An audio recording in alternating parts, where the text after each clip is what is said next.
మూసీ నదికి తిరిగి ప్రాణం పోసే దిశగా తెలంగాణ ప్రభుత్వం వేగంగా అడుగులు వేస్తోంది. ఎటువంటి వ్యతిరేకత రాకుండా పునరుజ్జీవానికి పునాది పడేలా పకడ్బందీగా ప్లాన్ చేస్తోంది. మరి మూసీపై తెలంగాణ సర్కార్ ఎలా ముందుకు వెళ్లబోతోంది? పునరుజ్జీవానికి పునాది ఎక్కడ పడబోతోంది? మూసీ పునరుజ్జీవంను ప్రెస్టీజ్ గా తీసుకున్న తెలంగాణ ప్రభుత్వం అందుకు తగ్గట్టే నిర్ణయాలు తీసుకుంటుంది. ఇప్పటికే మూసీ పరివాహకంలో నిర్మాణాలకు చెక్ పెట్టిన సర్కార్ ఇక నది గర్భంతో పాటు పబ్లిక్ విజిబిలిటీ కనిపించేలా పనులు చేయాలని చూస్తుంది. మూసీ పునరుజ్జీవం పూర్తయితే ఎలా ఉంటుందో చెప్పేలా యాక్షన్ ప్లాన్ రెడీ చేసింది. కమాండ్ కంట్రోల్ సెంటర్లో అధికారులతో సమీక్షించిన సీఎం రేవంత్ రెడ్డి మూసీ పునరుజ్జీవంపై కీలక ఆదేశాలిచ్చారు. ముందుగా బాపుఘట్ దగ్గర ప్రతిపాదిత గాంధీ సరోవర్ మీరాలం ట్యాంక్ పై నిర్మించనున్న ఆధునిక బ్రిడ్జి పూర్తి చేయాలన్నారు. ఇందుకు సంబంధించి కన్సల్టెంట్లు రూపొందించిన నమూనాలను పవర్ పాయింట్ ప్రెజెంటేషన్ తో సీఎం కి వివరించారు అధికారులు. మీరాలం ట్యాంక్ పై నిర్మించనున్న బ్రిడ్జి పనులకు జూన్లో టెండర్లు పిలవాలని సీఎం ఆదేశించారు.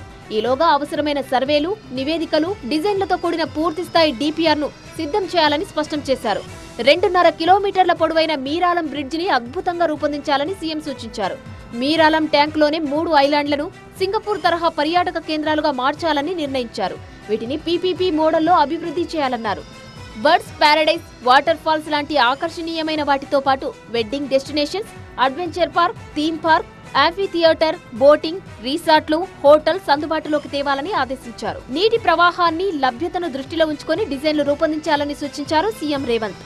హైడ్రాలజీ, పర్యావరణ అంశాల్లో నిపుణుల సలహాలతో సర్వేలు జరిపించి అవసరమైన అనుమతులు పొందాలన్నారు. మీరాలం ట్యాంకు పక్కనే ఉన్న జూ పార్కుకు ఈ అభివృద్ధిని అనుసంధానం చేయాలని సీఎం సూచించారు. జూ అధికారులతో చర్చించి నిబంధనల మేరకు జూ పార్కును అప్గ్రేడ్ చేయాలన్నారు సీఎం రేవంత్. మూసీ పునరుజ్జీవంపై ముందుకే తప్ప వెనకడుగు వేసే ప్రసక్తే లేదంటున్నారు సీఎం రేవంత్. మూసీ పక్కన అభివృద్ధి ఎలా ఉండబోతుందనేది కళ్లకు కట్టేలా నిర్మాణాలు చేయాలని నిర్ణయించారు. వీటి ద్వారా ప్రజామోదం పొంది మూసీ పునరుజ్జీవంను పూర్తి చేయాలని చూస్తున్నారు.